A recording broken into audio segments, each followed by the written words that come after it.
Let's play! Whoa! Hello there, ladies and gentlemen. You all may call me Pharaoh, and welcome back to Let's Play Raging Loop.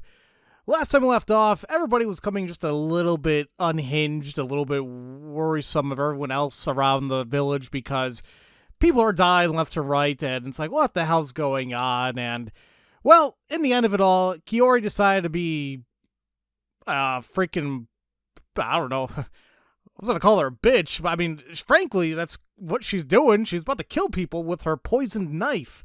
She has gone completely crazy, and now we have a choice. We can tackle her to try stopping her from killing Kiyonosuke-san, or we can try finding a nearby weapon. Frankly, I'm trying to think of a choice that's going to kill me. I know it's weird, but I'm trying to see if I can get an ending that can possibly get me a key. So in my head, I'm thinking that by getting if I tackle her, I'm going to be in the most danger. I'm going to get stabbed. So that's what I'm doing. I don't know why I moved when I did. I was a man of words, not of impulse. Not a man of impulse. In times of crisis, I was the type to turn tail and run after making some sort of parting threat. I shouldn't have been on good enough terms with either Kiyonosuke-shi or Kiori-san to risk my life for them. Yet, when I came to my senses, my body was dancing, charging straight for Kiori-san with my right shoulder. And after a brief struggle, he collapsed. I heard her let out a strained cackle in my ears. I had to change my posture. Unless I pinned her knife hand down, But in the end, it turned out I really wasn't cut out for the job. These roundabout thoughts were just delaying the inevitable. When the madly laughing woman embraced me, my thoughts ground to a complete halt. She stabbed me right in the back. Simple as that. To her, that was just another obstacle that had to be removed. I didn't know if the wound itself was fatal, but I could tell the blade had sunk in incredibly deep, and that it was coated in leaf green poison. It must have been a near-instant death. My mind quickly grew hazy, yet my final moments were those of self-reflection. Reckless actions aren't my forte after all. And just like that, there you go. Bad ending number 5. I know I said before, like, should I bother watching the hint corners? Frankly, I guess it just adds extra stuff, because it's like, I can understand if I needed a hint and how to progress. But the problem is, especially with this type of game, it's just a matter of choosing another choice. And that's literally it. So, I don't mind watching these hints and maybe hearing something funny that the sheep may actually say. This was a real bust. I'll give you that. I'll give you a hint right away. See, it's a poison death for a reckless amateur. Look, he isn't some kind of martial arts shonen protagonist, okay? Besides, even if he did dabble in it a bit, his first instinct would be to run away from someone armed. He'd be fully aware how scary a weapon can be. A lot of martial arts anime and manga tend to treat them lightly, but in reality, weapons are far more dangerous than your fists. If you charged them based on that logic, then you deserve to die. Hell, the killer this time even had instantly lethal poison on their side. So, running away is your best bet in this case. However, if that's not an option, at least find a weapon of longer reach than the would-be killer. So yeah, don't bring a fist to a knife fight. Go back to this and pick another choice. I mean, that's what I get at when it says these hints. It's like, it's just a matter of choosing the other choice that you died at, and that's it. But once again, I want to see all the endings. I want to see what the game has to offer, and, well, there you go. So this time around, I'm going to find another weapon. Ugh, I hate that image of her. And, this is the right way to go.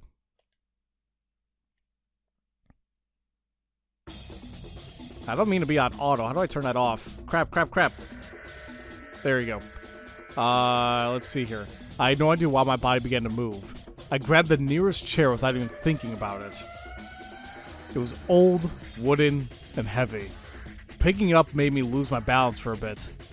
I pointed its legs at a would-be murderer and dashed forward as fast as I could. A crash, a cry of pain, a scream. Amidst the cacophony, I attempted to keep Kiori-san pinned down. I pressed the edge of the chair against her knife arm. She cried out in pain and the blade clattered to the floor. She and me then quickly kicked it away. In hindsight, it all happened in a mere matter of seconds. In fact, tying her up was way harder, with her foaming at the mouth and struggling. In the end, we bound her limbs and gagged her to silence her bloodthirsty screams. With that done, we had no choice but to face reality. I know I'm probably not the best person to ask, but what do you even do about this? 6 of us stood in the mist right outside the dining hall. Kiori-san was locked inside. But she's also become a Yomibito.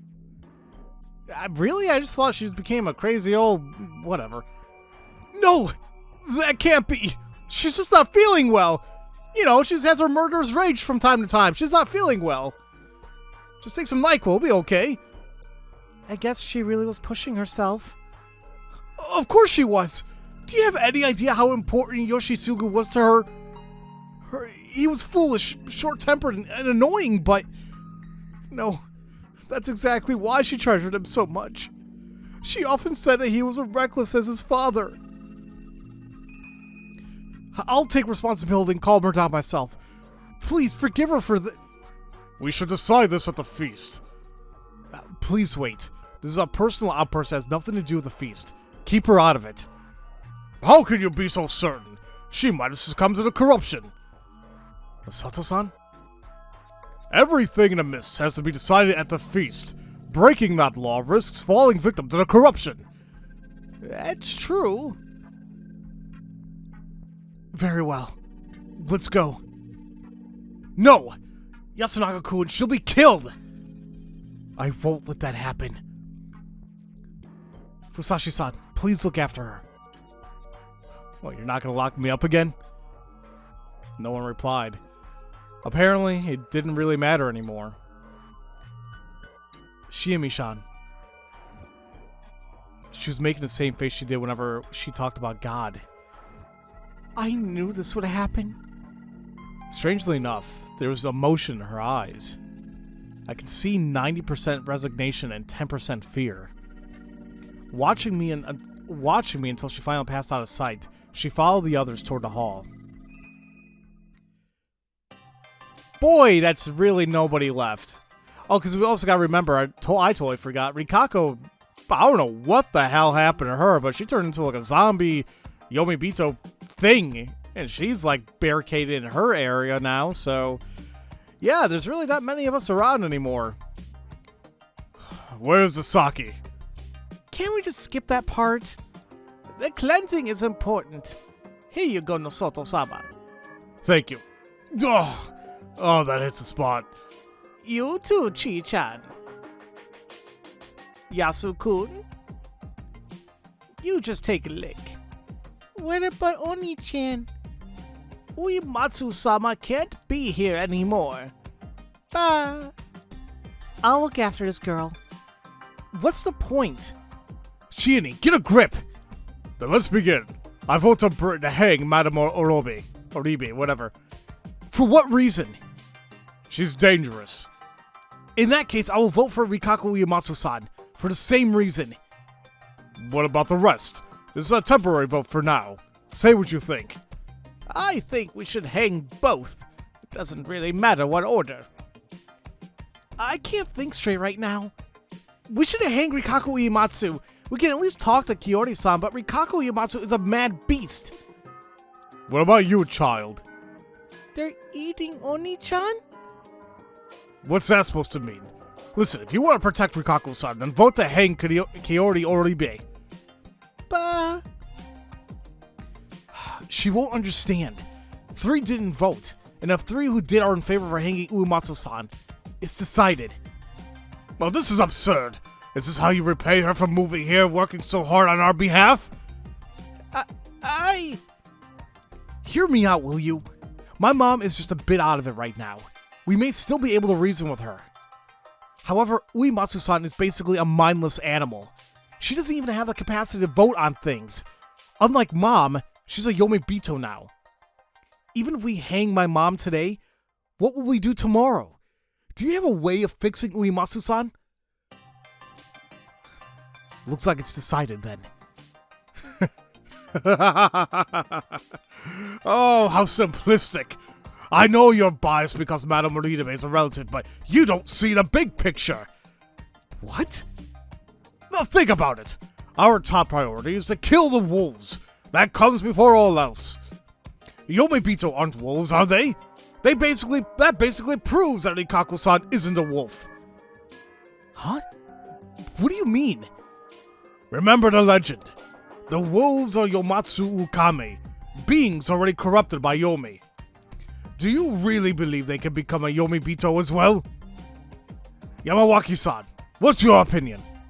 That might be true. Here's the hypothesis. A powerful corruption slaughters you like it did. Man, hold on. Why can't I talk? Powerful corruption slaughters you like it did those journalists and your brother. However, weaker levels of corruption cause madness. Mad guardians are wolves, while mad humans are Yomibito. That means that the corruption's punishments can only be slaughter for wolves, and either slaughter or Yomibito transformation for humans. That's just a convenient delusion.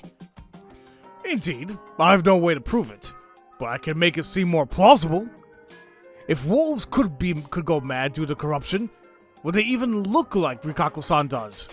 These are beasts disguised as humans. Would they truly look like that if they gone mad? I think the beasts would show their true selves, their beastly fury. Is that what happened to Rikaku-san? No! That might be true. Then maybe we should hang Kaori-san first. Taiba! You're basing your decisions on fairy tales. We've had actual deaths here. This is ridiculous. I'm the one who's ridiculous. To accept the fear of the corruption means to accept the legends. See? Well, I've accepted it. Fearing the corruption while disregarding the legends is what's truly ridiculous, don't you think? Chiani! I'm afraid of God. I'm afraid of this God who toys with us as we dance on his palm. What are you saying? Regardless of... No. Because of that, we need to fight back against our fears. For that, we need weapons. Haruaki-san. Huh? Why him? I vote for you, Yasukun. What? What? Chiani! I'm not sure I understand you, Sarazawa. Nasato-san, start the proper vote. There's no point in just talking. Huh? But... This is gonna happen sooner or later. And if she's truly casting her vote, it's only fair for us to cast ours. But... whether I can forgive you or not is another story, Chiani. I know. No objections? Then let's begin the vote. Here's what I think. Nosato-san is half right. We're supposed to search for wolves here. But I'm completely against relying on the legends for evidence. Mochi, the old wolf guy, and Takumi Nichan all died at the hands of people. That's why we should look back over what's happened so far instead of the legends. So, how about this? First, who aside from me understood the purpose of this feast? Nosato-san said it himself. Miko-chan is too young to understand. And Haru-chan, well honestly, I think she'd oppose Nosato-san and side with Yasukun regardless of the situation. Taiba-chan would look to the legends, obviously. She's the biggest believer here. What about Yasukun, though? I know it's been hard for him, and with his mom about to be hanged, I can understand why he'd panic. But then, why push for Rikaku-san's hanging? It's easy for us Yasumizu people to justify hanging the village heads, but you should understand what comes first. Death of the damned Yomibito is the mandate. We should be looking for the immediate threat at hand, the wolves, before worrying about those words. The Yasukun I know would keep a cool head even in a crisis. Chiani. I understand what you're saying. I just can't forgive him. Whenever you talk, it always makes a mess of things. Takumi ni, Yoshisugu, and Mochi are dead because of you. And now you want to take my mother? I'm sick of you. Ni-chan, what's wrong? Calm down. So yeah, I forgot about the purpose of the feast. It was just an act of petty revenge. I used Haru-chan for that. Like you said, that's all there is to me. I'm a pretty boring person. Are you still not satisfied? Are you not entertained? Well, yeah, this is totally out of character for you. Yasukun, I'm probably just looking too deeply into it, but when Kiori-san set the food, only you and Haru-chan were absent. If the others had all been poisoned as planned, you'd be the only survivors. Haruaki-san notwithstanding. If you were a wolf, that'd be pretty good for you, right? Are you suggesting I convinced Mom to poison everyone? That'd be just the worst. She probably got the wolf's banes early in the morning. She was too busy otherwise, and it did look like she woke up early. By that point, she was already resolved to kill us. It's easy to imagine that someone had given her the idea the previous night. What? But we can't contact anyone at night. There are 2 wolves. What? For the sake of her only living son, Kiori-san was ready to kill everyone, even if it meant being subject to the corruption. But I'm human! If you only had the wolves and a lone human at the end, votes would no longer matter. Haru-chan wouldn't be able to do anything. No way. Ni-chan. Yasu-kun. That's impossible. I mean, if Mom were a wolf, Yoshisugu wouldn't be dead. She could have killed me to spare him, though. You think I convinced her to do that? She'd never listen. She loved him way more than me. Chiani, this is cruel. There's no way he'd say anything like that to his mom. I'm not saying the wolves killed Yoshi-kun. He might have just been out at night and killed out of corruption. Also, even if she wasn't a wolf, she'd help her son even if it meant falling victim to the corruption. It sounds like you're saying whatever you can to make Ni-chan into a bad guy. What's wrong with you, Chini? You always used to protect us. Was it him? Did Fusachi-san tell you to say that? Did he make you change? I keep saying Fusachi, but it's a Fusaichi. Like I like saying Fusachi anyway. I don't care. No, he didn't. I'm just following his example and thinking for myself. Things I don't want to be true could actually be true, and I can't look away from them. And so you decide to vote against me and ruin our friendship. I mean, listen to yourself. The Yasukun I know would never try to guilt me into submission like that. If you ask me, you're the one who's changed. So, who will you vote for? I need to take responsibility for what I said. I suspected Yasukun, and I'm sticking to that. 1 vote for Yasunaga Oribe. We messed up the order, but in terms of seating order, Taiba is first. How will you vote? I will vote for Kiori-san. I just don't think Uematsu-sama is a wolf. What about you, Nosoto-sama? So now you're being respectful. My answer doesn't change. In fact, Sarazawa's words made me all the more certain. Yasunaga Oribe, in all honesty, your current attitude makes it hard to believe you are a wolf, but it's likely your mother is. 1 vote for Kiori Oribe. What about you, Yasunaga Oribe? I'm still voting for Rikaku Uematsu-san. I'm voting for Rikaku Uematsu-san too. The child But can be ignored. wait, Miko-chan, think. Your vote might decide whether the humans win or lose. Chiani, you'll go that far? You'll trick a child to take her vote? If that's what it takes, I'll do it. Miko-chan, you don't want Rikaku-san to be gone, right? No. Then it's pointless. Even if she votes for me, it'll just be a three-way tie. I choose who I don't need? Yes. Then I'll go with the lady. She was scary. You mean the woman from the dining hall? Mm-hmm. It's decided then. No. This has to be a sick joke. Mom will die because of something like this? A vote is a vote. Nichan, it's over. I heard muffled screams and sobs from the dining hall behind me.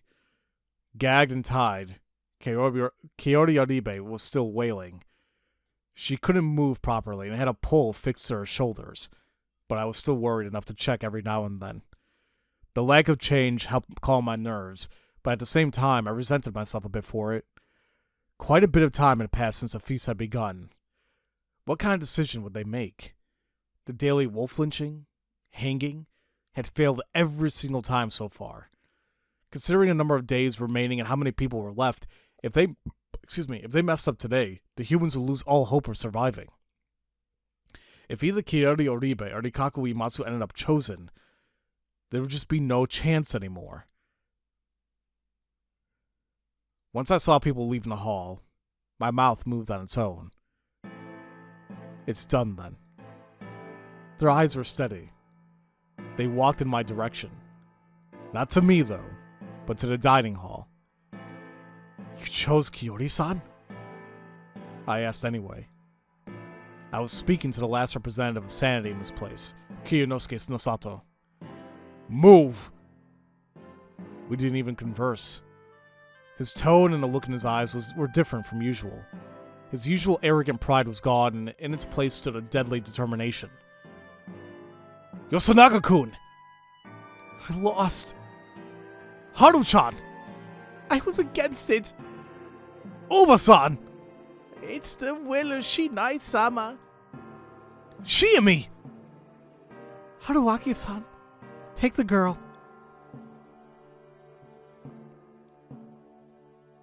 Miko was at the rear of the group. Somewhat hesitantly, she walked up to me. I moved aside to let them pass.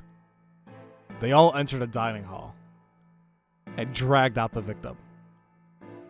The ones holding the ropes and doing the dragging were Kiyonosuke Nosato and Chiami Shirazawa. Following behind was Tai Yamawaki, prodding her onward with a bamboo broom. Stop. As his mother cried out in pain, Yosunaga Ribe followed the group, hand in hand with Haru Mikishima. Stop them. Haru Mikishima was bawling. Yosunaga Ribe was shaking, not even trying to hide his sobs. His face was warped in anguish. Someone. As the group faded away, the gag fell out, and the victim's voice grew loud. Ugh! Ugh! Evil laughter. Not a scrap of reason remained. Only raw terror. Yeah. She's gone, to say the least. Or perhaps madness. Oh. Please. Someone. Beg for her life. However, I didn't hear any pleas to the very end, and I painfully realized I wasn't participating in the feast. I wasn't part of this life selection game bound by otherworldly rules. But... Don't look. I turned Miko away, hugged her, and covered her ears. Because of that, I couldn't cover my own. Parent-like dedication. What a weird idea. Anyway, as the group disappeared into the mist, I somehow felt as though the screams, or laughs, grew even clearer. I was subjected to this illusion until the very end. During the final moments, the mother called out her son's name. It was the name of the elder son, and he responded by calling for his mother. But at the very last moment, it felt like the victim shouted out a different name. There was a strange sound, followed by silence. Miko. Miko's body was surprisingly warm. In response, she just nodded. Let's escape from this place tomorrow. She nodded again. Give up, Arikako Uematsu. Miko started crying. I let her go, took her by the hand, and led her to the dorm. There, I took all the remaining food I had. Then, I escorted her back to her place. Lock up. I'll come pick you up tomorrow morning. Still crying, she nodded. Eat this. All of it. Okay? I gave her some food and closed the door. Once I turned around, I saw them. Today's feast is over. There wasn't a hint of emotion in his voice. I see.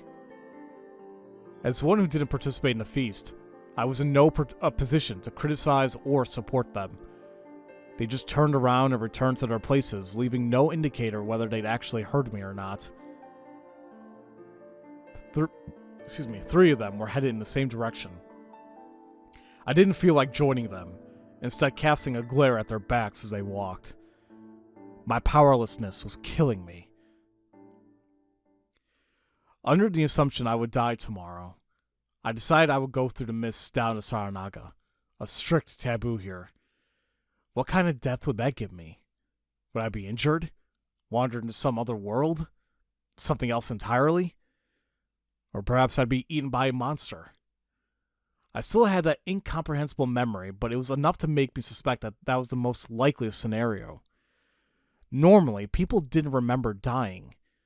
The unknown was scary, but journeying into the unknown meant conquering that fear, so you could say that there were some perks to remembering that death. But if it was guaranteed that I would die like that, I wasn't really keen on the idea. That hurt like hell, not to mention how terrifying the experience was. Then think of a better way to die. One that won't hurt so much. Or at least would be worth the pain. Like, if it led to the survival of a young child. Anyway, I'd wager my life. All that remained was finding supporters. So wait, I'm a little bit confused here. Like, our character, like, he's like just like gung-ho into this idea now, like, hey, I can die multiple times.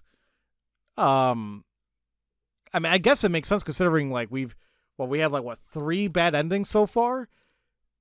But it just seems like he's too for it now. I don't know. Maybe I'm just looking into this weirdly. I closed my eyes and took a few deep breaths. Whoosh! I threw a Yakuza kick into the wall. Rah!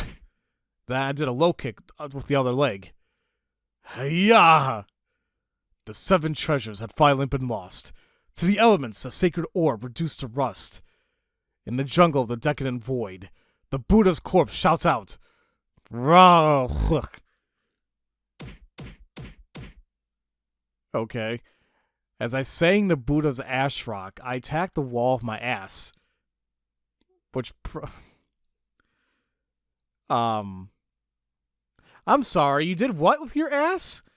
I mean, I'm not saying, like, you know, an ass can be weaponized, whatever, but I just have a weird image in my mind right now. Anyway, I attacked the wall of my ass, which prompted a response from the other side. Shut up! I heard Chimi's angry voice through the front door. You sound like you enjoyed it. No one would know how to react to that. The walls here were thin, apparently. Anyway, let's escape tomorrow. This is your idea of a conversation? If you can still talk like that, you're perfectly sane. Escape it is. let's say bye-bye to the nest full of crazy. Listen, Haruaki-san. I'm serious. Still outside my door, she fell silent. It was only about 8. Still saved time. I walked up to the door and unlocked it. Damn, you look awful. Is it that bad? Nah, just joking. What's with the jokes?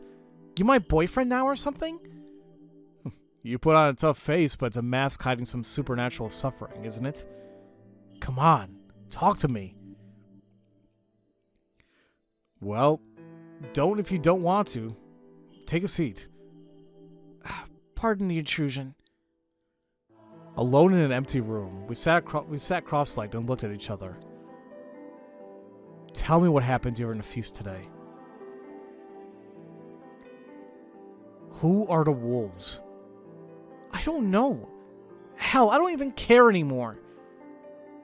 The situation was hopeless. She felt the same way.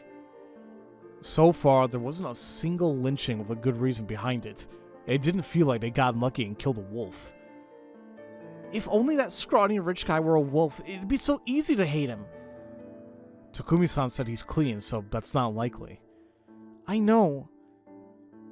But still, assuming Yasunaga-kun was actually a wolf, I really doubted he was cold-hearted enough to keep up the act of a human while seeing off his mother to her death. Like Chimi had pointed out, it was best to assume Kirori-san had only done what she did for her son.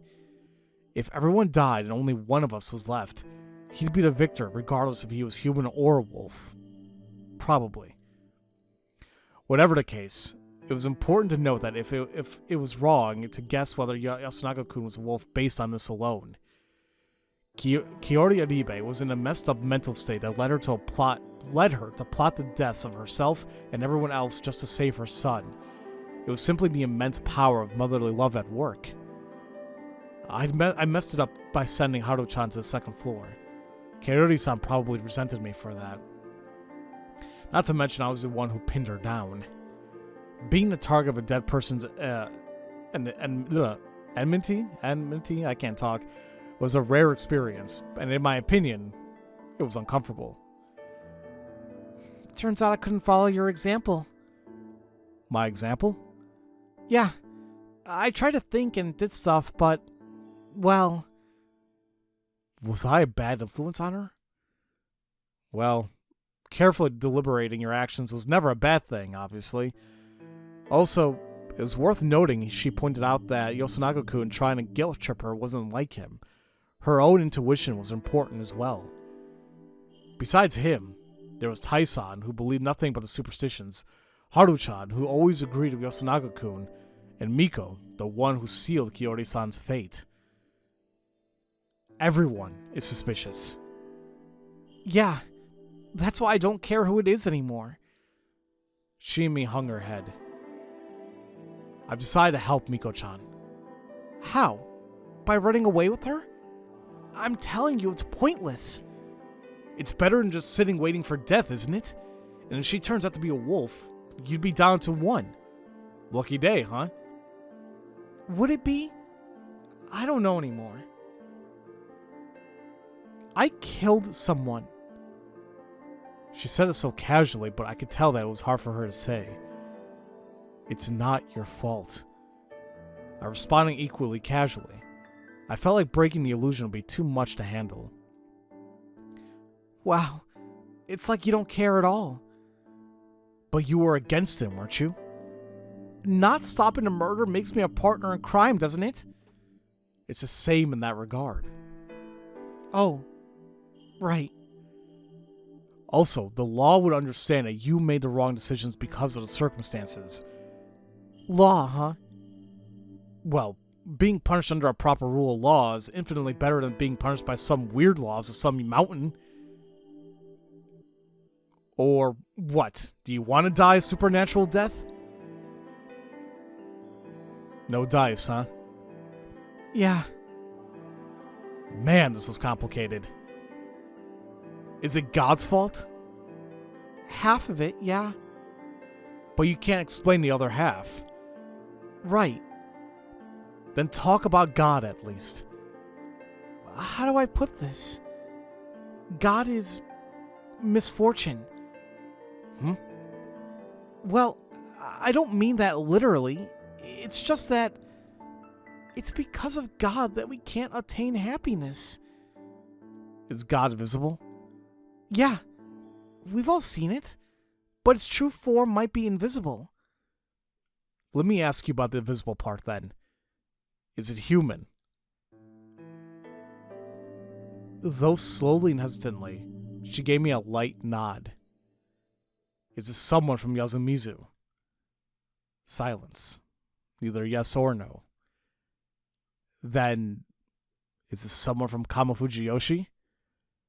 She kept her silence. Her shoulders were shaking a bit. Then... No! It's not human! You can deal with humans, but God is beyond them! Shit! I knew it'd go like this. Calm down and explain. Otherwise we'll both be killed. Fine. I just want this nightmare to be over already. Hey, Haruaki-san, kill me. If it's at your hands, I think I can really die. What are you saying? Get a hold of yourself. I am. I'm not corrupted. I'm not insane. I'm not. It's Fujiyoshi that's crazy. It's God that's crazy. Is God some state of being? I just kind of blurted out something without thinking. Chime was clearly in a state of panic. The despair was one cause, but someone panicked like this couldn't explain themselves properly.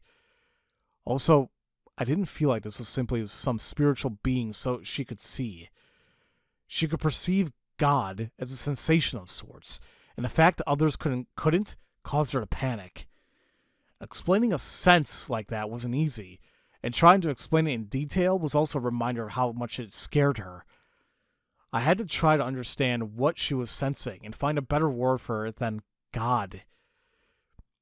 That was what I thought to myself after saying these words, but why did she suddenly go quiet? She was raising her head, and her eyes were wide, staring right at me. She'd completely stopped voicing her pain. Did I hit the nail on the head? As I considered a possibility, I felt a cold, damp breeze from behind me. She wasn't staring at me. She was staring at something behind me. I turned around, following the direction of her eyes. How long had the front door been open? Had I forgotten to lock the door?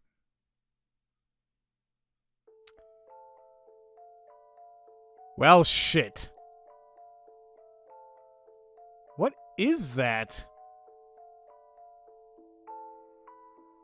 Hold on, let me hide this really quick. I can't tell if that's supposed to be Rikaku-san's body, or... I want to say it looks more like Haru. But what the hell? Yeah, I think it's Haru-chan. How long had that thing been there? There was a person inside.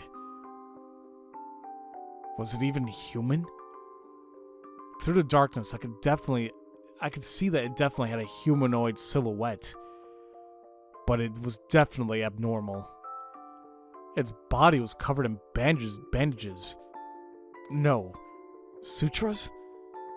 It was a smallish boy or girl covered in marked cloth. Again, was it even human? I asked the same question again, unable to even voice the words. I couldn't move a finger. Or, rather, I didn't because I had no idea what would have happened if I did.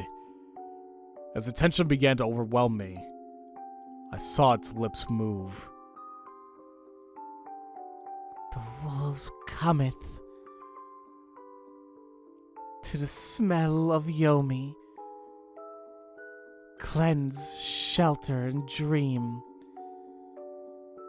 Daughter of Fujiyoshi, Fushiyoshi. A howl.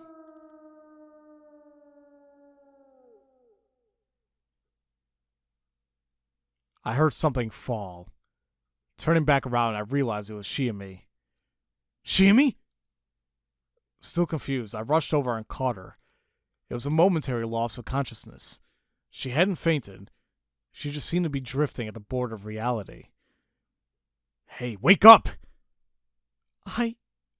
Why am I here? What was that thing? What thin, weird... I'm so sleepy. Sorry, I'm going back.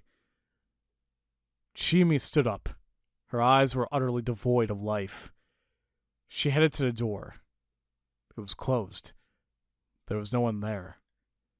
I set that matter aside for now. Shiami was way more important. I'm not really sure about that, buddy, but okay. I had to stop her. That was why I'll take you out of here. I wrapped my arms around her. If you want to throw away your life, give it to me. Tomorrow morning, I'll take you and Miko and leave this place. You and Miko? Not just you? That was her first response in a while. Well, you entrusted me to her. I'll honor the trust you showed me until the end. Man of integrity, huh? You noticed? Well, there's also the fact that I'm just not too keen on letting a child die. You dropped the tough guy act, Haruaki-san.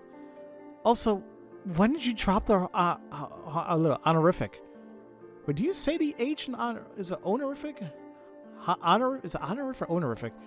I know what it means. F it, whatever. What, you don't like it? I don't mind. It's just, shouldn't there be a transition point for these kinds of things? Go out with me. Sure. So, let's get out of here. Okay. Just so you know, I'm only saying that because I don't mind dying with you. Sorry, but Miko-chan's barely a blip on my radar. That's not very responsible now, is it? Chimi-san is a girl with many brain problems, so she prefers to rely on people older than her. Leave it to me, then. Also, we're taking anyone who wishes to join us. What? I'm not getting some special treatment here? You are. The others have a choice. But now that we're dating, I'm taking you whether you like it or not. Not sure I'm happy about that one. Did you know I'm actually not a very popular guy? Haruaki-san. Thanks. Oh, she's crying. Her teary voice compelled me to embrace her. If I'm killed by the wolves tonight... Don't say that. I don't care what. Take a part of me outside. Don't worry. I'm scared. I'm right here. I'm here for you. It hurt to say baseless things. Even so, I kept on saying whatever I could to make her feel better. This went on for only 10 or so minutes, though. Even if the wolves didn't pay us a visit, we'd have to respect the rules of living here. We awkwardly exchanged some parting words, and I saw her off as she returned to her room, her parting ways with a frail smile on her damp face. Tomorrow. Everything would be decided tomorrow.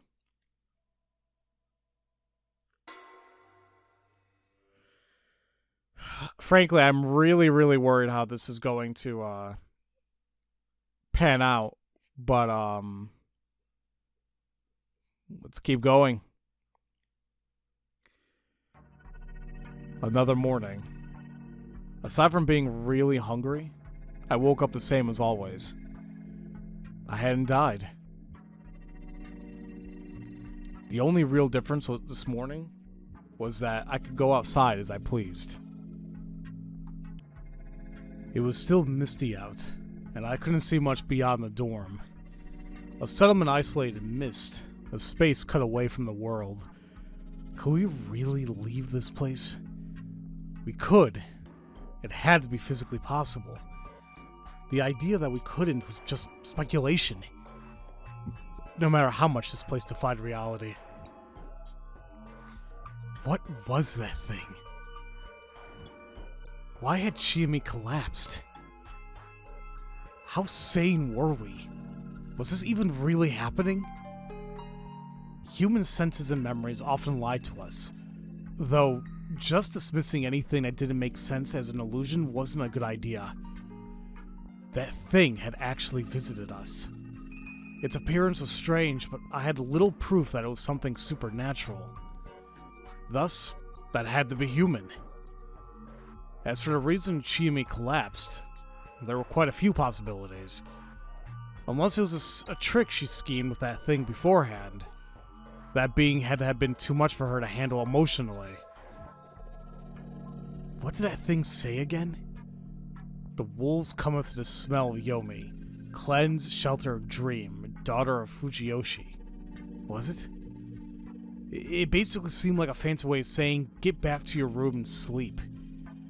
So, it was a warning from those who made the rules. Then, was that something on a mountain Great Lord Shinai's side? No, to be honest, I'd say it was more like something from the other side. I mean, it kind of fit my image of Yomibito. It wore sutras in place of clothing, and the cloth over its face reminded me of a funeral shroud. The word corruption seemed particularly fitting. It had a really sinister aura. To me, anyway. Though, well, that was strange.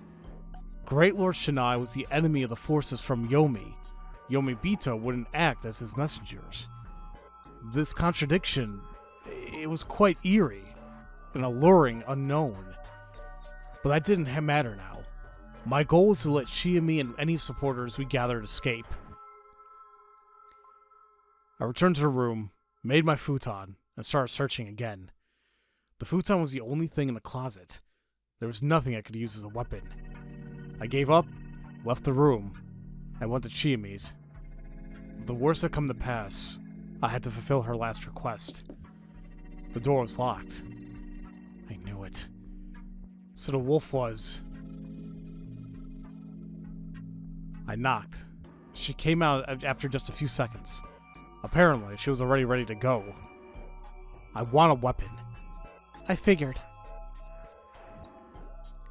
She gave me a pretty large knife with a sheath, probably used for hunting. Got anything for yourself? I lost my kitchen knife, so you'll have to protect me, alright? Sure. I had zero confidence in pulling it off, but sometimes bravado was important to hold on to. We went to Haru-chan's room. It wasn't locked. The room was no bigger than the others, but it was a huge mess. But it didn't look like there was a corpse present. She'd either already woken up and went outside without locking the door, or her corpse was somewhere outside, like Yushizugu-kun. I've gained a habit of expecting the worst. What about Yasunaga-kun? The same. Let's check on Miko. Today's mist was denser than usual. Just extending my arm was enough to make my hand hazy and indistinct, I should say. I kept on walking, knife in my right hand and Chiyomi's hand in my left. The settlement was way too quiet. We headed for the village plaza. I almost tripped a few times in the field paths, but Chiyomi kept me on my feet with just a few warnings. I could keep going as long as she was with me. We arrived at the plaza. There was no one there. Basically, there was no need to use the dining hall as the go-to gathering spot anymore. We passed Rikaku Uematsu's house. It didn't look unlocked, but I couldn't hear any indications of movement from inside. Was she asleep? Or did something happen to her? Whatever the case, I had no choice but to ignore her. It was here, right? Yeah. Miko's place was... open? Thankfully, all I found inside was a messy futon. It was the same as Haru-chan's room. But now that it happened with 3 people, it was safe to assume that something wasn't right. Chimi, sorry, but you can have this back. Huh? I gave her the knife and grabbed a stick lying against the house. What's wrong? I need a weapon I can actually use. That aside, where do we go next? The hall, right? As it turned out, that was exactly where the other inhabitants were. With the exception of one, anyway. You're late. Or maybe we're early? Haru Makishima. She was in her usual agitated state. Tai Yamawaki. She was silently chanting something to herself. Miko. Haru-chan had her hands on her shoulders, but she was still looking anxious. And finally... Yosanai, what the hell? Good morning, Chini. And Haruaki Fusashi-san. Yasunaga Oribe. His face was grim. Those are all the people here, meaning that... So, they finally got Nosoto-san, huh? A simple process of elimination was enough to know who was gone. Anyway, it was time for the first battle. Miko, come here. Bah. She tried to walk to us. No! But Haru Mikishima stopped her. It was time. I raised my stick and... Huh? So you finally revealed your true colors, Fusashi-san. Yasunaga Oribe stood in my way. He had a menacing-looking grass sickle in his right hand. He readied it for a swing at me. You're the cause of all the misery here! It's the end, so I knew it would come down to pure strength! No way! Huh? What? You were tricked! He's the one who caused all this! Not letting him join the feast was a mistake! If we hanged him, Mom, Yoshisugu, and everyone else would still be alive! Wait, that's... We'll hang him today. That will end everything. Yosanaka-kun, you shouldn't try to advance the situation based on a story no one knows. What about you? Why did you try to attack? Oh, well, good point. I'll tell you. I want to take back the hostage. But that's... Well, before that, let me just help Chimi-chan understand. Look how confused she is. Huh? What? They didn't say another word. Chimi and Miko were the only ones who seemed confused at all. Basically, the others have prepared for this. Ignoring who's a wolf here, there's 2 important things you gotta keep in mind. First, yesterday, I told Miko that I wanted to escape the settlement with her. It's best to assume everyone heard that. Escaping a village is taboo. I know that. The question is whether letting someone escape makes you a target of the corruption. That was why you secured Miko first thing in the morning, and I can totally understand that. The other thing is that Chimi and Yosanaka-kun ended up on opposing sides yesterday. Owing to that, today's feast would be a one-on-one between them. Since Haru-chan will almost always take Yasunaga's side, Yasunaka-kun's side, he'd have an advantage. But with Tai-san and Miko as swing votes, his victory wasn't guaranteed. That's why you decided that reconciling with Chiyame and going after the only outsider here was the safest way, right? You're wrong! I'm not. That's why you took Miko as a hostage. You want me silenced. No! I just let you take her as a hostage and ask us to do horrible things! What would I gain from that? I mean, I'm not part of the feast. You agreed to that yourself, didn't you? That was a mistake. If it's not you, then who else could be the cause of everything here? Haru-chan and I lost family. Taba lost Takumi-san. We all lost people important to us. And who didn't lose anything? Only you, Haruaki Fusashi-san. Oh. So that was the story, huh? Sorry, Osanaga-kun. but you're a bad storyteller. You seem to have a habit of putting up a wall of well-spoken words when lying or putting up an act. Please stop messing around. Oh, but I'm not. Yosanaka-kun, you're trying way too hard to manipulate people into using their emotions. You also underestimate Chiemi by thinking you can just use that as a smokescreen for the holes in your story. Well, from an emotional standpoint, blaming me for everything is definitely the easiest way. But on the other hand, you're selling yourself short. You're calm, cool, collected, the type of guy who argues against adult absurdity with facts and logic. Please stop this pointless analysis. Well, that's something for the villagers to decide, not me. They're the ones who watched you for years. Of course, I understand you went through something difficult enough to change you. But let me ask you this. Are you blaming everything on the outsider because you've lost to your own emotions?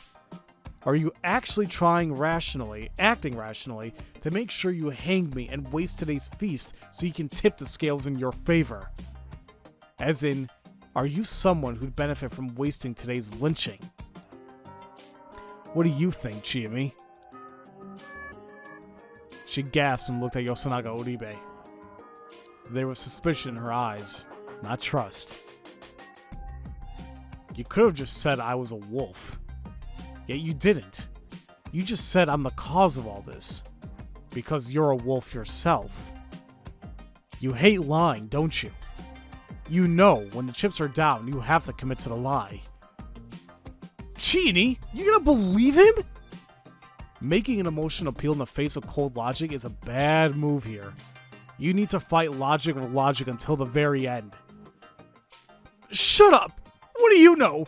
You just wasted time not doing anything because you couldn't. He had a point there. I did feel like shit about that. I should have joined the feast from the get-go. If I had, I wouldn't have wasted time on pointless arguments and autopsies. However, you know, right here, there's a guy who can think for himself, but just played along with some dumb superstition, letting both his brother and mother die. As an adult, I'm really mad at him, Yoshinaga-kun. Once I said that, Yasunaga Oribe hung his head and fell silent. 10 seconds of silence were enough for everyone to realize he'd lost the argument. However, the expression on his face was abnormally calm. True. I really am a wolf. He spoke as if it wasn't a big deal. But you're misunderstanding a few things. But that just made it even seem more abnormal. We've already won. He tossed away the grass sickle. His voice wasn't nearly as passionate as before. It was cold and rational. He demonstrated a confidence rooted in sound logic. But I couldn't understand what he meant. Other wolf, please reveal yourself. What was the point of that? Are you sure, Yasu-kun? Yes. That's enough. I'm the other wolf. Okay then. I couldn't make sense of this. Had he decided to graciously concede by selling out his partner now that he'd been cornered? No. He said he'd already won. Even if there were 2 wolves, there were 4 of us. They'd lose in votes. My answer came from a completely unexpected direction. Nichan, you and Taiba really are the wolves. Wait, why is she happy? A shout of pure, unadulterated joy. Haru Makishima became the least comprehensible of anyone present. She ran to Yoshinaga Oribe and hugged him. He hesitated for a moment, but reciprocated. Miko, still as clueless as ever, slowly walked over to us. Oni-chan. I'm sorry. Hide behind Chiemi. Haruka-san, what is this? I don't know. I really didn't. But I had a feeling that something wasn't quite right for a while now, and I suspected it'd be made clear now. I was certain of it, and it left me feeling uneasy. Okay, you have the initiative here. Can you explain? Taba, you do it. Fine. I've been relying on you too much on all of this. So she wasn't even denying it. Chi-chan, Miko-chan. Not me. This is something I never told ya. A long time ago, when I was still a girl, Kamo Fujiyoshi's people got drunk and revealed the truth behind the Feast of the Yomi Purge. The truth? Tai Yamawaki tells a story that was something very similar to the legend they told in the strange village. Well, it was less like it was similar, and more like I was looking at it from the opposite angle.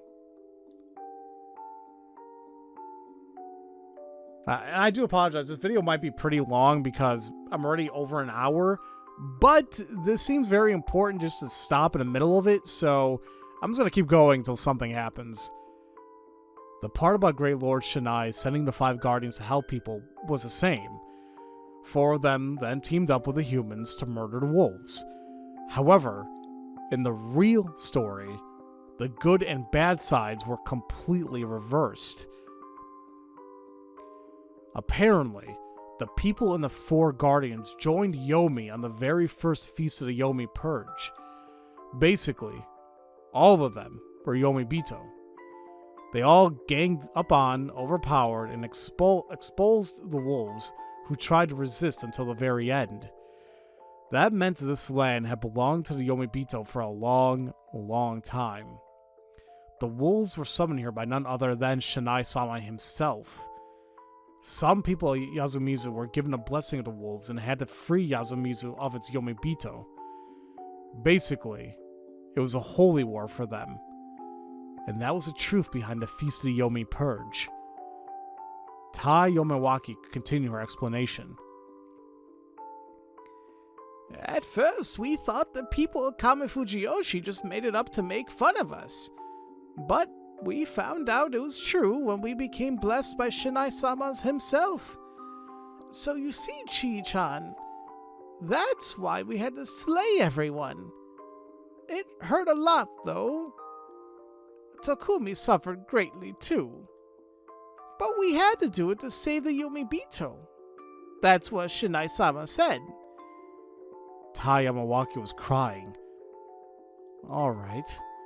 So she was now a confirmed culprit who believed the murders to be salvation. There were just 2 more points I don't understand then. The corruption and the eerie message. Most things made sense if you switched Shinai-sama's enemies and allies. The idea that people wearing those outfits could be the good guys was kind of weird, but, well, that was the culture here. Or maybe only the Yomibito, me too, saw them as evil? Maybe that was the story here. The problem here was that I didn't know that. Chiemi didn't know this. I only found out when I was blessed. So even Yasunaga-kun didn't know about it. I remembered some of his words. This is just something I heard from a teacher at school, but you could do it by giving them something to fight for, couldn't you? Basically, you need to make them think that you're doing the right thing. He really hated lies, didn't he? He basically told me the truth of things. This feast actually had a system that makes zealous murderers of people. Whatever. Enough about Yasunaga Ribe. Then why did Haru-chan know? She was glad when she realized Yasunaga Ribe was a wolf. Basically, she already knew the real story, that the wolves were the good guys. But why? Who told her? The Okami-sama told me. They showed up in my dreams on the day Oji-chan died and told me about it. Nonsense. Insanity. Did she seriously decide to throw her life away over a dream? But on the day Oji-chan died, he died the night before Haru-chan tried to run away from the settlement. She believed the dream. She started to despair over being surrounded by Yomobito and planned to escape. Well, that made sense. But I did think that Taiba would know the real story. There was no way she couldn't. But she didn't say it, so I thought that maybe she was a wolf. And I began to think the same thing about Nichan when we talked. It all clicked. She believed. She believed the sudden revelation, despite a lack of proof, that the man she liked was in the minority that had justice on their side. And right now, she said she would betray the humans and join the wolves. She believed Yasunaga Aribe was right with all her heart. And so, the wolf, Yasunaga Aribe, had 3 votes for the feast. I can't be killed even if Chiini and Miko both vote for me. Even if you bend the rules and count Fusashi-san's vote, it'd still be just 3. You couldn't choose one even if we did a final vote. And now, without either wolf dying, we win. It was easy. Now look at his eyes. I saw it clearly now. I understood. Haruwaki-san? Is he? Yeah. Yasunaga-kun's right. No. We lose. Everyone had different reactions to my words. Chimi backed away and gasped. Yamawaki closed her eyes and sighed. Miko didn't seem to understand anything. Yasunaga Aribe didn't react at all. Haru Makishima was smiling. Oh man. All I really had left was struggling with like the filthy, annoying adult I was. Haru-chan. What? Oh, Nichan. What will happen to Fusashi-san? I'll ignore him if he doesn't interfere. I see. Was that relief just now? Sorry, but I couldn't enjoy my sudden jump in popularity. We don't have to slay him. Shinai-sama will do something if need be. This passionate tone didn't do much to convince me he truly believed this ridiculous superstition. But you won't ignore this, will you? Who knows? Honestly, if you're the good guys, I don't know if I should help the Yomobito side. Haruwaki-san? You're crueler than I thought. We city folk value a well-reasoned argument. I want to say I misjudged you. It's the right decision. Very right, in fact. Big words. Hey, what the hell? You said you liked Chiini, didn't you? And now you're gonna abandon her? Good point. Well, yeah, I was pretty damn cold-blooded. You know, I'm just not too fond of being hit where it hurts, so I guess I'll respond. Haru-chan. What? You know you're gonna die, right? You're okay with that? Huh? This was pretty damn bad, honestly. Apparently, this great Lord Shinai was a huge scumbag. He should have told her that much. Even if you've been told this real story, you're still a human. You haven't become a wolf, have you? You didn't kill Takumi-san or Nosato-san, right? I didn't. I don't know why, but you're just a human who knows a real story. That's why the human's defeat will mean your death. You said you thought Yasunaga-kun might have been a wolf and you talked together, right? I don't think he would ever let anything like that slip, so he probably realized your role from the way you were acting. He was probably trying to lead you by showing hints, but not revealing his identity in order to test whether you join him. The wolves probably knew there was a human who had that role. What of it? He actually said that? This was the part where you were supposed to start lying. But by not denying that, you basically admitted that you were an absolute scumbag who used Haruchan knowing you'd have to kill her. He was that bad at lying? Then how did he survive so long? Wait. Something was very wrong. I'd seriously misunderstood something here. And soon enough, my hunch was proven right. This is a kind of creepy image.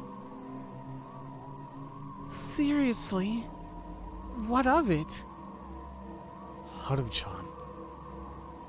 Haru Makishima's voice was brimming with joy. A carefree smile, laced with seductive intoxication. Yomobito need to be hung.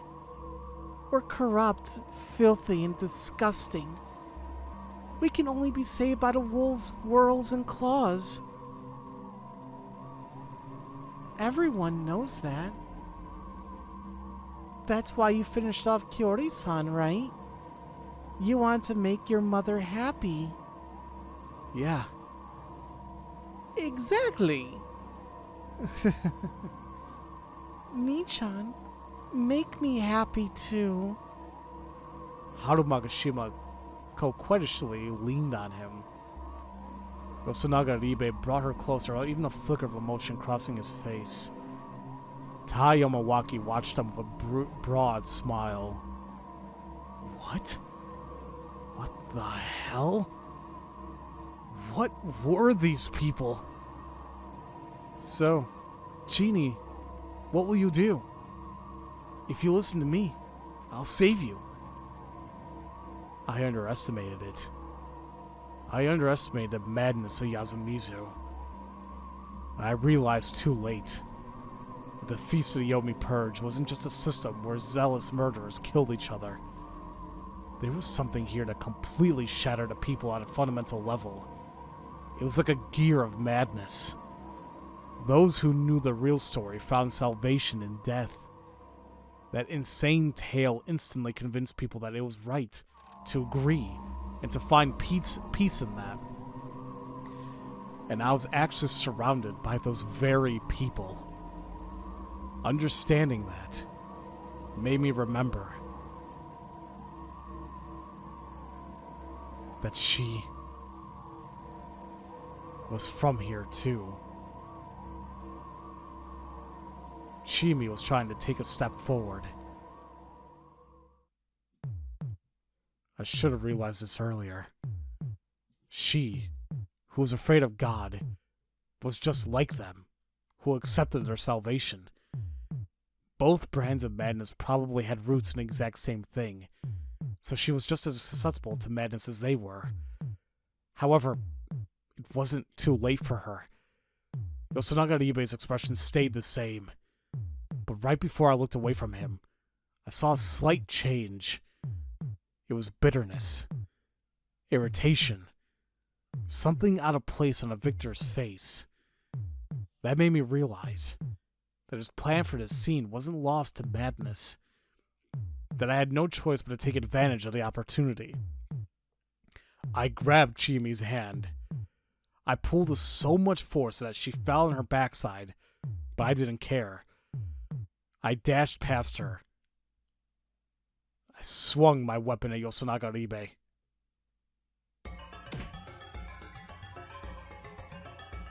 And they're playing that weird music when we discovered Rikako. I hit Haru Makishima once. Tai Yamawaki twice. And Yosunaga Ribe 5 or 6 times. Then, I ran to Shimi and Miko, who were completely dumbfounded, and fled the hall. There was no time to waste. I had to hurry up and escape. If I didn't, I'd waste the one chance he'd given me. Haruaki-san, what are you doing? What's going on? Hey, Chimi! What? Yosunaga-kun really has a good head on his shoulders, doesn't he? What are you talking about? My hand hurts. I'll fall. I was probably irritated, but not just because of the hunger. It was because of the epiphany I'd had. And because it had taken me so long to reach it. Yosunaga Aribe had a different motive. You have a crush on Chimi Serizawa, so you didn't want to hurt her, if no one else. So you used what little reason you still had to conclude the only way to save her was through escape. But letting someone escape would be subjecting everyone else to the corruption. So you had to have me beat up everyone and take her by force to avoid that. Shit! If he didn't intend to let me run away, he wouldn't have thrown away the sickle. He was basically signaling for me to understand and finally attack him. In the end, he was far more clever than me.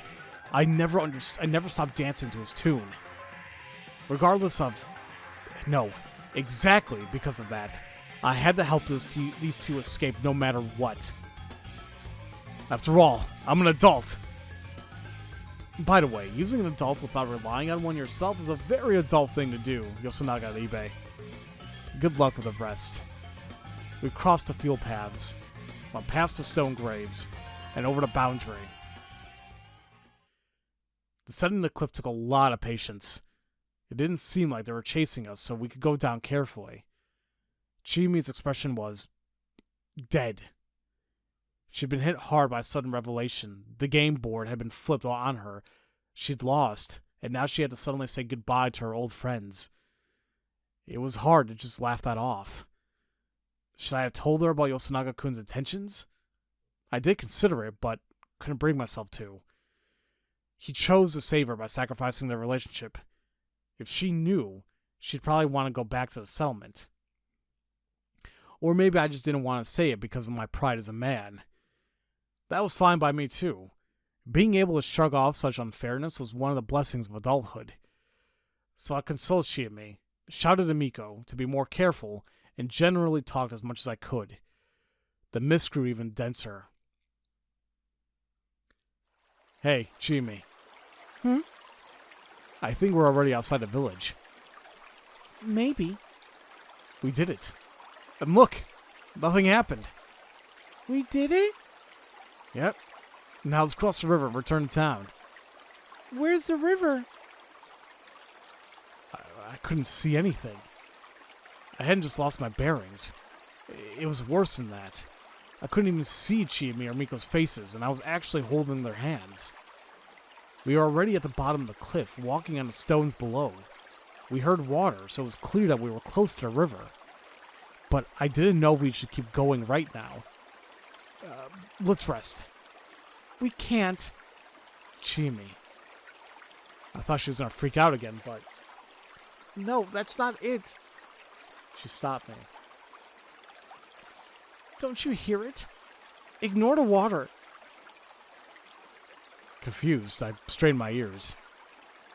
What am I supposed to hear? Woof, woof.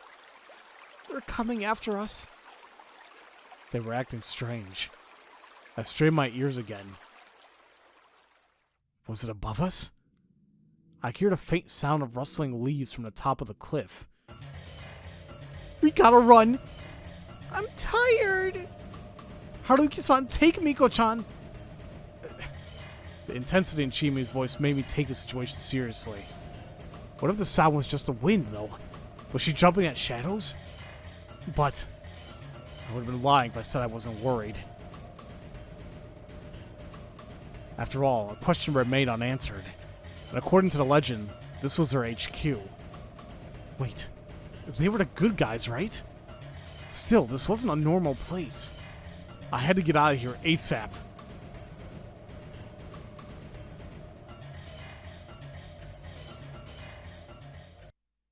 After a while, I was forced to recognize the anomaly. We couldn't reach the river. I ran along the riverbed. It should have been small, just a few meters wide. But even after 10 minutes of running, there was no sight of the river. We couldn't get anywhere. It was just like Ring Wanderung? A phenomenon where people wandering snowy peaks lose their sense of direction and just end up walking in circles.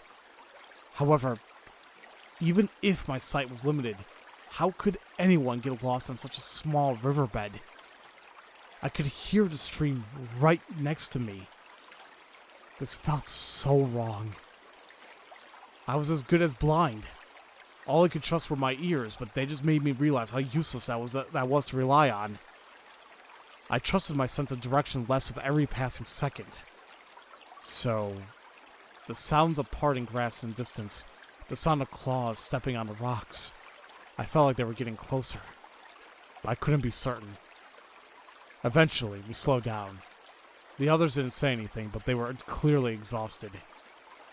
We hadn't eaten for days, not to mention a dense mist made our clothes all uncomfortably damp and cold. We walked along the riverbed without uttering a single word. The sound of water wasn't getting closer, but something else sure was. Something. Things I didn't know scared me. The chill and the fear strangled me like a garret as I carried Miko, passed out from exhaustion, on my back. How long has it been like this? Suddenly, the hand I was dragging became heavier. Chimi had stopped. Haruaki-san. She called my name through the mist.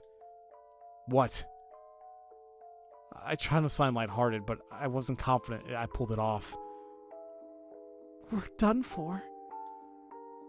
Her voice suggested the image of a grim smile. What are you saying? Unlike before, I couldn't manage the defiant tone I'd use whenever she said something stupid. It was true that something unnatural was happening, and there was no simple explanation. And Chimi was wearing down both physically and emotionally. Let's rest a bit. We'll get through this if we just go a bit further. Don't worry. No, it's impossible. Why? I think you can't get past this river as long as I'm with you. What? That was like... You heard what they said. We're the Yomibito. So you're not worthy of crossing or something? I mean, I've been eating Yasumizu's food since I was a little girl. And I'm corrupted. Chimi! Don't look at me! Okay. I pulled her around and pulled her by the arm. I looked at her face from point-blank range. It was covered in brown and yellow blisters. Before I could even be surprised or disgusted, I just kissed her. The sugary taste of... Ew! I just read that sentence before even reading it, but ugh! The sugary taste of blood, pus, and rust filled my mouth and spread throughout my throat. I didn't care. Then, to discard all unnecessary emotions, I hugged her as hard as I could. My breathing and thoughts ceased. I kept it up until the pain began to fade, then disappeared completely. Eventually, our lips were separated again. She prioritized words over breaths. I'm sorry. I'm sorry. I'm sorry. I'm so sorry. Even so, I hugged her tight. I couldn't lose to something so ridiculous. She weakly hugged me back, but she couldn't keep it up for long. Let's go. I'm telling you. Let's go. The presence in the distance was definitely closing in. We walked. I felt like I'd been walking for several hours now. Our pursuers were close now, but I had no intention of rushing. Chimi was slowly but surely getting weaker by the second. Her speed slackened with each step, and the weight of my arm was becoming heavier. I could hear her cough and vomit something out. She apologized every time she did, and I basically replied with, "It's alright," using different words every time. We walked. Chimi's feet began to make wet sounds with every step. We walked. Maybe we'd actually been here for only a few minutes? We walked. Chimi kept apologizing. Maybe we haven't even moved a single meter. We walked. Maybe none of this was real. Then, maybe nothing that happened here would be weird.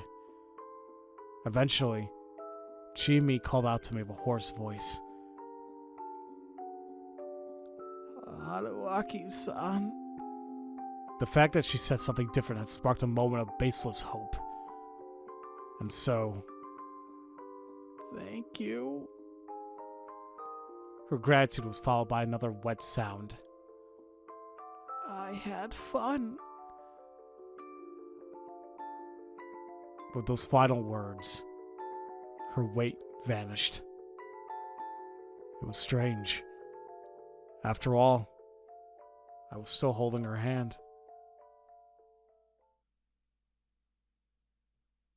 Or, rather, only her hand.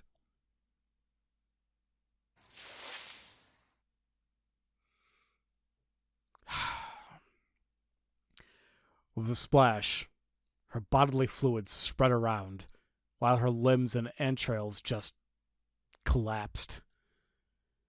Chimi was gone, leaving behind only her rotting hand. Perhaps her remains were piling up in the mist ahead. I had a strange certainty I couldn't touch it ever again. Was this what they call the Yomibito? I couldn't accept this, no matter what. And that's why I just remembered I literally took a part of her. I put the hand in my jacket pocket. I took Miko, still sleeping, and shifted my grip to make carrying her easier. I continued walking, for too long. Miko woke up. She was shocked that Chimi was gone and cried for a bit, but then she said she wanted to walk by herself, so I put her down on the ground. The very next moment, she was dragged into the mist. It was clearly a malicious force that did that. To me, it looked like a furry arm. A scream resounded. It was an inhuman, animalistic scream.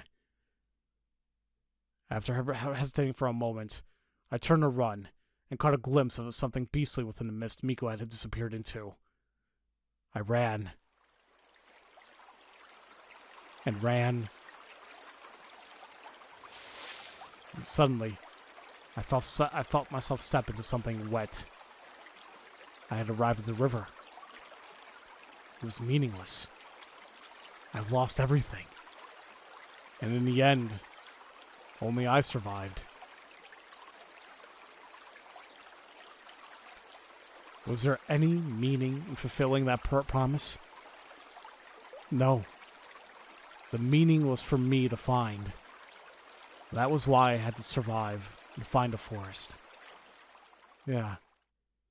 I still had that hope back then.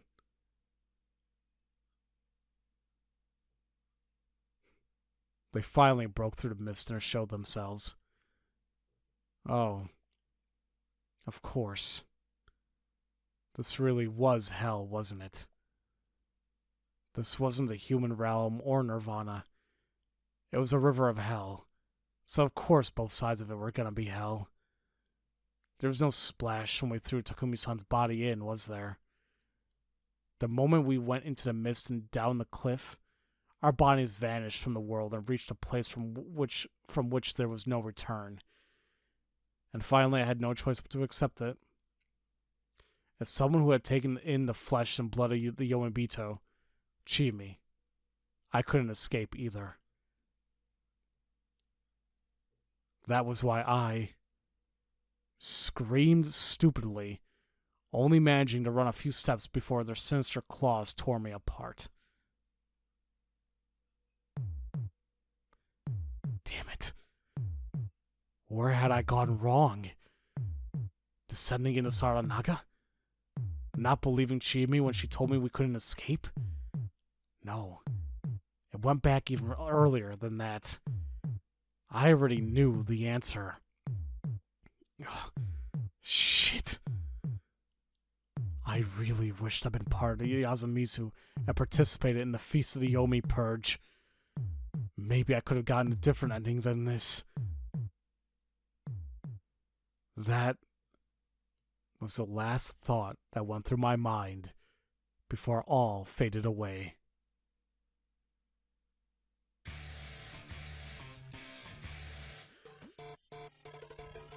They call it Region Gulp. Well, ladies and gentlemen, that has been, I guess, one of the main endings of the game. It's still a bad ending, don't get me wrong. I mean, we died terribly. Although maybe I'm a little bit confused at what happened at the very end, because, like, there was 3 wolves, right? Or at least 3 animalistic-looking things, right? Obviously knowing that Yosanaga and Tai were 2 of them. Who was the third supposed to be? Was it... because Haru-chan wasn't actually a human. She was like a damn wolf sympathizer. But is that what they were talking about freaking Takumi? Because they said they never heard his body drop into the river. Like, no, I get, maybe I'm a little bit... I don't know. Maybe I'm a little bit confused. Maybe I'm a little bit tired. I don't know. But prepare yourself for next feast. Yeah, I'll do that game. But, yeah, that was, that whole scene with, especially with Chimi, and just, we walked, and she just disintegrated. So I guess, like, that, I would imagine that itself is what the corruption is. Like, because they said her entrails and her limbs just fell out.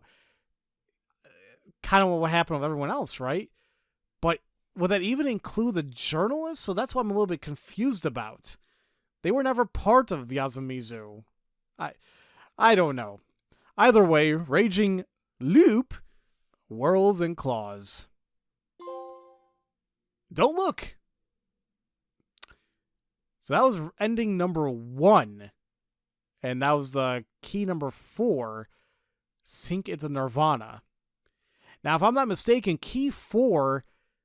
Wait a minute, that was the one from the very, very, very beginning of the game. I'm surprised we're going to get this one. Let's see here. Hold on. Let's see what happens here. Ending number 1. Watch in the corner? Yeah, why the hell not? We need a little bit of laughter after all the crap we just went through. Hey, Chief, congratulations are in order. You've now cleared Yomi, the first main route. Embrace that sense of accomplishment and lovey-dovey atmosphere. No? You're not in the mood for any of that? Well, that makes sense. Wasn't exactly a very happy ending. But, yeah, keep your chin up. I'll help you find your way to a better ending.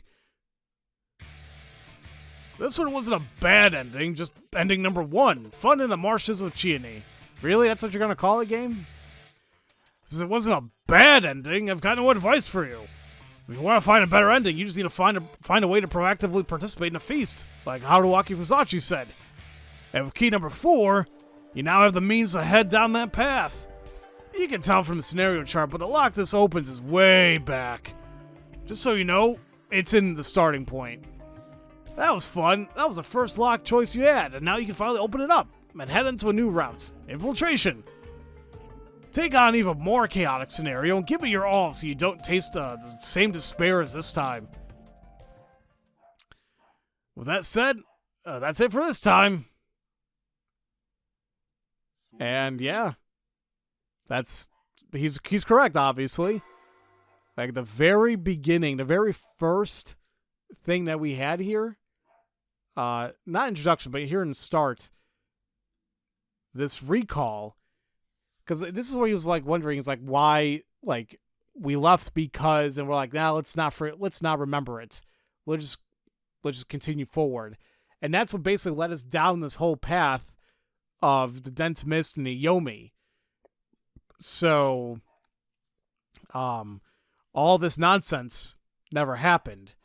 But even though we're going to delve into something completely different now, where I guess we're going to try participating in the actual feast, like, we still have so many choices here that we never got a chance to look into. Like, here we were asking, like, this is where we were drunk in her room, and they're like, what's the real reason, blah, blah, we can't escape or do whatever, or like something or another. I forgot exactly the reason here, but that we don't have that key. And then even here, we need a bunch of keys to, instead of actually hiding in the outhouse, we're actually going to, like, do something. Actually, no. Wait a minute. Actually, I'm a little bit confused here. That's, it's blocked. So hiding in that house, it says, I guess instead of actually hiding, we actually say no to Chiyomi. But here, it's like, oh, wait a minute. I was in the house, or in the outhouse, and I decided to leave, and that's how I died the first time. That's how I got key number 2. Then this opens up into Yomi, and then we saw, like, how much this goes along. Man, this is quite a bit, actually. Hold on here. Is Yomi that much? Damn. So we couldn't leave Yasumizu, but then we go all the way down. All the crap is happening. We tried stopping the poisoning. We just got killed ourselves. And then, boom. It just ends in failure. So kind of like how I explained a while back with, like, how, like, in 999, I was basically, the very first route I had just so happened to be the really bad one. When it comes to games like this, sometimes that's how they get you. Like, they're going to fill you with so much crap and despair that it's like, oh my god, what can I do to save it or make it all better? And that's hopefully what we're going to try doing now. Now that we have key number 4, we can go here and go into a whole different path here. Like, I'm actually very curious about this. And frankly, I think we're coming up to the part where the guidelines said I should stop recording. But frankly, as many others have told me, and from what I saw myself, there's been so many other Let's Plays of this game, apparently, that went past it and showed everything. So, unfortunately, I just don't think it's a big deal. And frankly, I just feel like there hasn't been that many people that are familiar with this game. And I just kind of want to show everything. So, and hopefully, even if I show everything, doesn't mean that people are not going to have fun if they play the games for themselves still. But then again, to each their own. So before I actually finally call it a video, because this is a very long video, what I would like to do really quick, let's take a look at the keys here. So, number 4 is Singular Nirvana. As an outsider, I was both protected and a pariah. Thus, the feast ended in failure, and the cruel wolves declared their perfect victory. We tried to defy the law and flee the village, but what we found was none other than Yomi itself, apparently. Chiyomi's body fell apart, while Miko and I met with supernatural deaths. This result is unacceptable. Either I win in the feast, or... And the thing is, like, we have so many other keys. So it's like, oh, man... I'm curious to know, like, I can't wait, though. I really can't wait to see, like, what exactly we're going to be getting and how things are going to work out for us. But, I enjoyed this immensely. And I hope you guys did, too. But next time, we are going to go into something else entirely different, I guess, to see how this works out. And... because even here, I don't know if we can still go in the idea, like, if we still somehow end up in the village and in the feast, are we going to be targeting Yosunaga and Tai? Or is it going to be a little bit different because this is a different path, per se? I don't know. I'm not sure exactly how that's going to work now, but we'll figure it out next time. So, as usual... thank you all so much for watching, and I'll see you all next time for Let's Play Raging Loop. Loved you all so much. Have a great day.